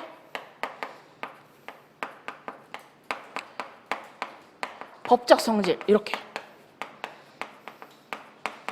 해서 앞에다 끌어서 모아주는 거. 앞에다 끌어서 모아줘. 자, 그러면 하나는 찾았어요. 거꾸로 생각해 보다 보니까 사업인정이 기속인지 재량인지 나중에 추후에 한번 고민을 해봐야 되는 거죠. 요거 하나. 자, 그 다음에 이 문제에서 지금 뭘 물어보고 있죠? 결국 부관 문제잖아요. 그래서 부관이 결국 어떤 종류일 것인지를 생각을 해보셔야 되거든요. 그건 어디서 중요하죠? 독립쟁송 가능성에서. 여기도 또 문학판검 있죠. 자, 학설 어떻게 나눠지죠? 학설. 부분전 생각하세요. 부분전. 그래서 부담만 가능성설. 그 다음에 분리 가능성설. 그 다음에 전면 긍정설이 있죠. 그래서 여기서 또 부담인지 아닌지, 그죠? 부담인지 아닌지 여기 갈리잖아요. 그러니까 여기서 뭐예요? 부관의 종류를 한번 생각을 해봐야 되죠. 그러니까 여기서 또 부관의 종류가 뭐다 이렇게 사안은 뭐다 이렇게 해도 되지만 자, 이거를 어떻게 한다? 앞으로 끌어온다. 앞으로 끌어오면 돼요. 앞으로 끌어오면 돼. 그래서 우리 여기서 주된 행정행위가 뭐였다? 사업인정. 그래서 사업인정에 의의를 먼저 말해주고요. 항상 우리가 뭔가 서술을 할 때 배점이 모자라지 않은 이상 의의는 다 써주는 거예요. 의의를 써주시고 그 다음에 성질을 쓰시면 돼요. 성질. 성질은 주된 행정행위다. 즉 처분이다. 가볍게 쓰시고 행정행위다. 처분이다. 그리고 여기에 성질이 뭐다? 얘가 뭐였어요? 성질. 기속행위였어요. 사업인정이? 재량행위였어요. 재량행위. 그래서 이번에도 나왔죠. 사업인정의 법적 성질. 그래서 처제삼 쓰시면 됐는데 어쨌든 자, 어쨌든 재량행위다. 이건 왜 이렇게 쓴다? 추후에 여기서 기속인지 재량인지 나누기니까. 그래서 여기서 먼저 써주는 거야. 자, 그 다음에 두 번째. 자, 이 문제의 메인은 이제 부관인 거죠. 그래서 부관 이렇게 하셔도 되고 아니면 문제에서 나온 기부채납 조건이죠. 그래서 기부채납 조건. 기부채납 조건의 성질 이렇게 잡으셔도 상관없어요. 그냥 문제에서 나온 그 사안을 그냥 써도 돼요. 예를 들면 뭐 도로 기부채납 조건의 성질 뭐 이렇게 쓰셔도 돼요. 비용 부담의 조건의 성질 이렇게 쓰면 그러면 여기서 부관의 의의를 써는 거죠. 부관의 의의. 그래서 주된 행정에 부과된 종된 규율이다 이렇게 쓰시는 거고 두 번째는 부관의 종류 뭐 조건도 있고 기한도 있고 부담도 있다. 근데 사안에선 뭐다? 의무를 부과하는 사안은 부담이다. 이렇게 들어요. 부담이다. 이거 알려주는 거. 자, 그 다음에 부담이고 그 다음에 이제 우리가 독립쟁송을 갈 거다. 독립쟁송 가능성을 쓰시면 돼요. 문학판검. 자, 근데 우리가 어차피 전면긍정설을 갈 거기 때문에 또 여기서는 이게 또 크게 문제가 되진 않아요. 그래도 된다라는 걸 써줘야 돼. 그거 된다. 독립쟁송 된다. 이렇게 써주시고 자, 그 다음에 부관의 이법성. 자, 부관의 이법성을 어디까지 쓸 것인가가 문제가 되는데 자, 문제 소재. 자, 이게 배점인 거죠. 그러니까 40점에 보통 10%에서 20%를 뿌려주면 되거든요. 자, 문제 소재랑 나중에 사례 해결을 쓸 거예요. 그럼 10%에서 20점을 뿌려주면 돼요. 근데 보통 이렇게 문제 배점이 높은 경우에는 10%만 쓰셔도 상관없습니다. 그러면은 문제 10%면 몇 점이죠? 4점인 거죠. 4점. 이 10%는 문제 소재랑 사례 해결을 뿌려주면 되는데 이것도 나누시면 돼요. 문제 소재랑. 그래서 보통 문제 소재가 조금 더 많이 가져거든요. 왜냐면 사례 해결은 답만 쓸 거기 때문에. 그래서 문제 소재를 2.5점. 그 그럼 나머지 1.5점은 어디에 쓰는 거죠? 사례 해결의 마지막에 쓰시는 거예요. 사례 해결. 그래서 문제 소재 2.5점을 뿌려줘요. 자, 그 다음에 사업 인정도 어떤 사람은 10점도 쓸 수 있고요. 아니면은 5점도 쓸 수 있고 사람마다 다른 거야. 사람마다 달라요. 오늘 요번 기출처럼 사업 인정의 성질을 직접적으로 쓰라는 그런 문제는 목차를 하나하나 잡아서 최소 5점에서 6점을 뿌려줬어야 되거든요. 근데 여기서는 얘가 메인이에요? 아니에요. 추후에 기속인지 재량인지 나눠서 설명한 것 때문에 간략하게 소금만 쳐주는 거예요. 소금만. 그러니까 이거는 목차 하나로 한 줄 처리하면 되거든요. 그러면 그때는 여기서 또 2점에서 2.5점 정도 이렇게 들어가는 거죠. 자, 부관도 마찬가지로 이것도 의, 종류 의 쫙 쓰고 그 다음에 부담 쫙 쓰고 부담과 뭐 조건의 구별 막 이렇게 해서 10점, 20점도 여기 안에서 쓸 수 있거든요. 근데 이게 메인은 아닌 거죠. 이 사람의 해결 가능성을 찾으라고 했기 때문에 이것도 뭐예요? 사실 소금인 거예요. 소금. 그죠? 반찬. 그렇기 때문에 이것도 한 2.5점 정도 풀어주시면 됩니다. 자, 그러면 여기서 2.5점, 여기서 2.5점 다 썼어. 그죠? 한 5점, 7.5점을 썼어요, 이미. 그죠? 7.5점 쓰고, 그 다음에 독립쟁송 가능성 갑니다. 자, 여기 어떻게 있다? 문학 판검이 있다. 그럼 목차당 보통 2점에서 3점은 뿌려줄 수 있거든요. 일반적으로 문학 판검이라고 하면은. 그래서 문학 판검이라 하면 일반적으로 이게 보통 10점 정도 들어갑니다. 이 보통 10점 정도 들어가요. 문학 판검 다 쓰면은. 자, 그 다음에 마찬가지로 독립 취소 가능성도 뭐가 있었죠? 문학 판검이 있었어요. 이게 보통 10점이에요. 자, 그럼 거의 답이 나왔어요. 앞에서 이거 2.5, 2.5 쓰고 그 다음에 나중에 사례 해결은 1.5 쓸 거예요. 앞에서 벌써 10점 다 썼죠. 그죠? 그 다음에 우리 큰 흐름 뭐예요? 독립쟁송 취소가는 각각 뭐예요? 10점씩 있는 거죠. 그러면 이미 답은 나왔어요. 10점, 10점, 10점, 30점 날려요. 그럼 위법성이 몇 점까지 쓸 수 있어요? 10점까지 쓸 수 있는 거예요. 그러면은 우리가 위법성을 쓰는 거는 10점을 할애할 수 있어. 자, 여기서 고민하셔야 돼요. 자, 그러면 선생님 저 그냥 목적 있잖아요. 목적 위반으로 해서 기본법에 반한다. 이것만 쓰고 싶어요. 그럼 그건 몇 점을 쓸 수 있을까요? 행정기본법. 법조문 쓰고. 두 번째, 포섭할 때 뭐가 있어요? 그냥 다른 목적이다. 상한의 경우. 그래서 목적 위반이다 쓰면은 이거 몇 점이에요? 목차 2개죠. 보통 2점이란 말이죠. 한 목차다. 그러면 4점에서 5점밖에 못 써. 그러니까 숨은 논점이 있는 거야. 출제자는 어떻게 쓰라는 거예요? 조금만 더 써줘 이거예요. 조금만 더 써줘. 자, 그러면은 일단 일반적인 뭐 가능성이나 내용성을 써요. 그 다음에 이 내용성에서 일반 원칙을 더 쓸 수 있습니다. 부관은. 그렇기 때문에 여기서 내용성에 내려와서 부당결부금지 원칙. 이거를 한 번 더 써주는 거죠. 그 다음에 사안의 경우. 그러면 목차 4개죠. 10점 됩니다. 그럼 딱 40점 채울 수 있어. 선생님 그러면은 비례원칙 쓰면 안 돼요? 저 비례원칙 너무 쓰고 싶어요. 너무 열심히 공부했어요. 근데 밑으로 보니까 문제 이번에 비례원칙 이미 나와 있죠. 비례원칙 2번 쓰는 걸까? 물론 한 문제에서 한 회에서 뭐 두 개 논점을 한 번씩 쓸 수 있는 것도 나오긴 하지만 보통 그런 경우 많이 없어요. 자, 그런데 어쨌든 자, 선생님 저 비례원칙 너무 많이 쓰고 싶어요. 연습 진짜 많이 했어요. 여기 그래서 문제 1번을 또 쓰고 싶어요. 이러신 분 있으실까요? 자, 그런데 보통은 우리가 일반 원칙이요.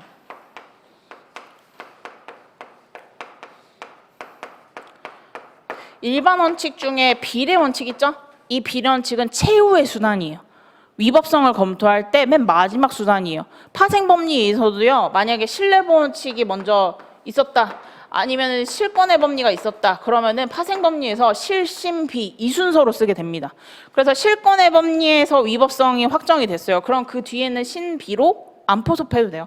실권의 법리는 없었어요. 그래서 신뢰보원칙 썼어요. 신뢰보원칙에서 위법성이 밝혀졌습니다. 그러면은 뒤에 비례원칙까지는 안 쓰셔도 돼요. 자, 신뢰보원칙에서 위반이 없었어요. 그래서 비례원칙 검토해봤더니 비례성으로 위반이 있었어요. 그럼 비례원칙까지 쓰셔도 돼요.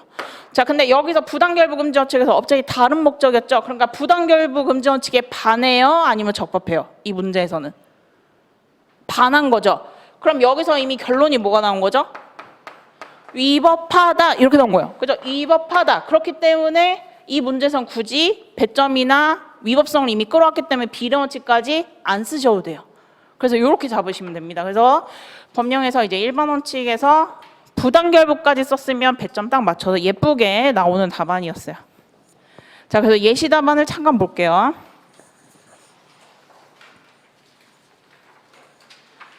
자, 1쪽 보시면은 이제 처음 공부하신 분들은 문제의 소재를 잡는 게 너무 어려워요 이렇게 많이 말씀을 하세요. 근데 문제의 소재는 어려운 게 하나도 없습니다. 그래서 목차만 시험지에다 문제의 소재하고 배점만 깔아 놓으시고 그 다음에 자기 목차를 쭉 잡으세요. 자, 그 다음에 어떻게 하냐면은 이렇게 하시면 돼요. 자, 이 문제는 사업인정 주된 행정행위에 부과된 기부채납이라는 종된 규율 부관의 문제이다. 자, 큰 목차를 설명해 주면 돼요. 그래서 이 부관의 성질을 밝히고 그 다음에 이 부관만 따로 독립쟁송 가능한지 알아보겠다. 만약 독립쟁송이 가능하다면 이 부관은 위법한지 살펴보기를 한다. 그리고 만약 부관이 위법하다면 이 사람의 해결 가능성인 독립치송이 가능한지 이하 후술하기로 한다. 이렇게 하시면 돼요. 즉 문제 소지는 어려운 게 하나도 없고 다만 처음에 쓰실 때 여기를 빈칸으로 놔두셔도 돼. 그리고 자신이 없으시면은 일단 여기 안에 있는 단문을 쭉 다 쓰세요. 그러고 마지막에 돌아와. 대신 2.5점만큼 칸을 좀 비워 한 6칸에서 7칸 정도 비워놓으세요. 그리고 다 쓰시고 돌아오셔서 큰 목차만 흐름대로 쓰시면 돼요. 선생님 저 이거 아직도 자신 없어요. 그러면 이렇게 쓰면 돼요. 문일과 관련해서 관련 행정 작용의 법적 성질을 검토하고 독립쟁송 가능성과 부관의 위법성과 독립취소 가능성을 이하 후수로 하기로 한다. 이렇게만 쓰셔도 돼요. 지금 처음엔. 어려우시면은 그냥 목차만 이으시면 되고 이제 나중에 연습을 많이 하다 보시면은 내용을 조금씩 첨가해서 그래서 견해 대립이 있어서 여기서 검토해보고 부관이 위법한지 살펴보고 부관의 위법성에서 조금 더 추가하시려면은 부당결부 금지 원칙에 반하는지도 한번 살펴보기 한다. 이런 식으로 하나씩 숫자 목차도 넣어서 설명하시면 돼요. 그래서 하나도 어려운 게 없습니다. 그래서 이거 한번 읽어보시면 되고 자, 그 다음에 이쪽으로 오시면은 독립쟁송 가능성. 자, 문학 판검사 보통 이렇게 많이 빼는데 지금 로마점 3에 어떻게 나왔죠? 문제점 및 학설 이렇게 나와있죠. 자, 그래서 보통은 이제 학설이나 판례 내용이 많은 논점들이 있어요. 그런 경우에는 문학 판검사 이렇게 빼지 않고 문제점 및 학설, 판례 및 검토 또는 문제점 및 학설, 판례, 검토 및 사안의 경우 이렇게 쓰셔도 상관없습니다. 즉 이게 목차 합치기라고 하거든요. 목차 합치기.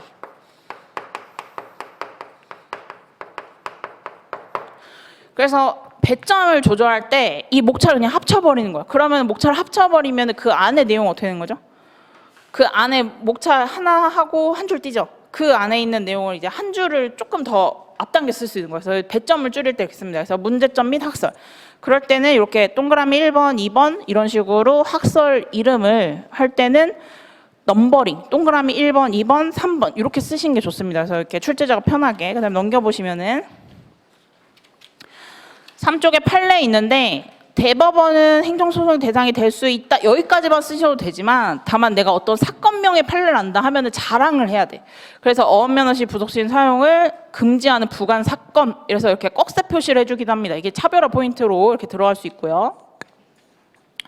자, 그 다음에 이제 4쪽으로 넘어가시면은 부관의 가능성 있는데 요거를 저는 조금 많이 썼어요. 그래서 요거는 배점 조절하시면서 좀 더 줄이셔도 상관없습니다. 그래서 17조 1항과 1항 2항만 밑줄만 쳐볼게요. 17조 1항 2항. 그래서 이렇게 조문 숫자가 들어보셔야 되고 자, 그 다음에 이번에 부관의 내용상계 여기다 별표를 한번 해볼게요. 자, 이거는 사람마다 다르게 쓰실 수 있는데 일단 저는 내용, 이 법조문 내용을 이렇게 쓰시고요. 그 다음에 양가로의 부당결부 금지 원칙까지 썼어요. 그래서 이렇게 배점을 조절하는 방법도 한번 보시면 되고 선생님 저는 이거 내용만 쓰고 목적 위반 쓰고 싶어요. 써도 되긴 하지만 이 부당결부 금지 원칙을 쓴 사람보다는 조금 점수를 덜 받을 수도 있다. 요거를 염두하시면 돼요. 이게 상대평가라서 그래요. 그 다음에 5쪽으로 넘어가시면은 결국 양가로 3의 마지막 줄 보시면 사안의 경우 마지막 줄 보시면은 부당결부 금지 원칙에 반하여 위법하다고 끊었기 때문에 비례원칙을 안 쓰는 겁니다. 근데 만약 여기서 부당결부 금지 원칙에 반하지 않는다 이렇게 썼으면은 비례원칙까지 검토하셔서 위법성을 쓰셔야 돼요. 자, 그 다음에 위법성 정도 결국은 세 번째 줄 보시면 취소사유 동그라미 그래서 일단 일반 원칙에 반하면 중대하다고 봅니다. 하지만 우리가 일반 시각에서 이게 명백한지 안 한지 모르죠. 법원에 들어가야 하는 거죠. 그럴 때는 취소 사유 이렇게 보시고 6쪽에 독립 취소 가능성. 마찬가지로 문제점 및 학설 합쳤습니다. 그죠? 합치고 판례 그 다음에 내려오시면 3번에 검토 및 사안의 경우 이것도 합쳤어요. 그 다음에 넘겨보시면 마지막에 7쪽 보시면은 사례결 보시면은 결국은 기부 체납 조건은 부담이므로 취소를 구하는 부담 취소송을 제기하고 기부 체납 조건은 부당 결부 금지 원칙에 반하면 위법하고 취소송전 하자를 갖는다. 따라서 어떻게 취소를 통해서 권리구제를 받을 수 있다. 취소를 통해서 해결이 가능하다. 이렇게 써도 돼요. 그래서 결국 마지막에는 사례 해결은 이게 한 1.5점 정도로 해서 답만 쓰시면 돼요. 해결 가능하다. 권리구제가 가능하다. 아니면 소송 요건을 충족하였다. 이렇게만 쓰시면 돼요. 그래서 답만 쓰시면 됩니다. 그래서 마지막으로 요약까지 해주시면 끝 이렇게 쓰시면 돼요. 자, 그 다음에 이제 문제 2번은 별 3개입니다. 문제 2번 별 3개. 그래서 충분히 연기 때는 1번 원칙은 다 배우고 가실 수 있어요.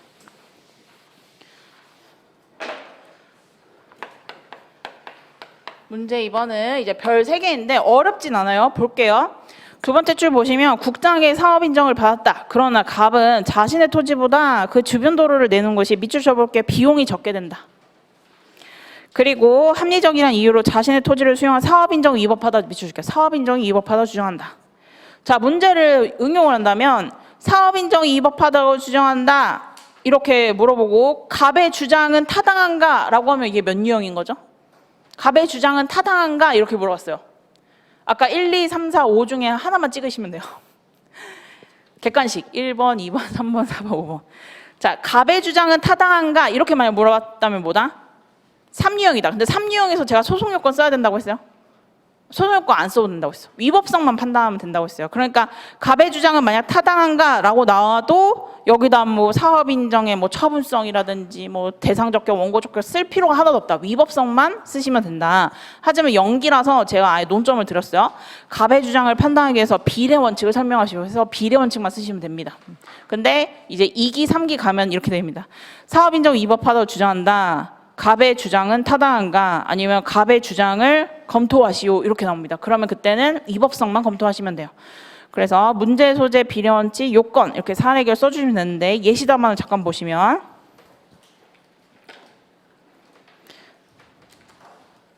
자 7쪽으로 오시면 다만 사업 인정이 워낙 중요한 주된 행정 작용이어서 문제 소재에 넣어버렸어요 저는. 그래서 사업 인정의 의 취지 그 다음에 여기다 성질을 썼는데 옆에서 써볼게요. 배점 조절령. 배점 조절령. 그래서 의 취지만 쓰셔도 상관은 없지만 같이 썼어요. 같이 썼어. 그래서 의 취지만 쓰셔도 상관없습니다. 그래서 배점 조절령, 문제 소재 옆에 배점 조절령 이렇게 쓰시면 되고 제일 중요한 거는 의 근거 그 다음에 8쪽에 오시면 요건. 이 요건이 제일 중요하죠. 그래서 요건 어떻게 외웠죠? 적필 상단 이렇게 외웠죠. 그래서 단계적 심사 과정을 거치는데 바로 사례 해결해서 포섭을 했어요. 그래서 보시면은 도로 사업은 적절할 수 있으나 적합성. 다만 이를 달성하는 데 있어서 최소한도에 그쳐한다. 따라서 갑의 주장에 따른다면 자신의 토지보다 그 주변의 토지를 도로를 내는 것이 비용이 적게 든다면 이때는 사업 인정이 위법할 것이다 해서 적필상단 결국 적필상 이 순서로 오는데 필요성에서 이미 끝났으면은 굳이 이익 형량을 비교 안 하셔도 돼요. 그래서 적필, 적합성에서 이미 끝났다. 이때 이 사업은 적합하지 않다. 그럼 적합성에서 끝나서 위법한 거예요. 끝. 근데 그런 문제는 안 나와요, 보통. 그죠? 그래서 우리 비례 원칙은 단계적 심사 구조를 가진다는 게 순서가 적필상으로 온다. 그래서 여기서 걸리면 그 이후에는 포섭 안 해도 돼요. 사실 지금 이 문제는 뭐죠? 적필까지 하고 이익 형량은 사실 필요 없었어요. 왜? 여기서 이미 위법하다 결론이 났기 때문에. 그죠? 그래서 나중에는 적필상에서 이익 형량 공익 뭐 상익 아니면 공익과 공익 이렇게 비교하는 문제도 볼 거예요. 근데 오늘은 필요성에서 일부러 끝내버렸습니다. 그래서 적필상단 그래서 비례 원칙 한번 포섭하는 연습 고민해 보시면 되고 그래서 오늘 문제 1번, 2번 그죠? 조금 1번이 많이 어려웠을 것 같아요. 그래서 제가 다음에 채점평 보고 한번 더 설명해드리고 우리 다음 주는 행정 입법 파트입니다. 그래서 다시 한번 말씀드리면 법규명령 형식의 행정규칙, 행정규칙 형식의 법규명령 이 문제를 출제하겠습니다. 네, 늦은 시간까지 고생하셨습니다.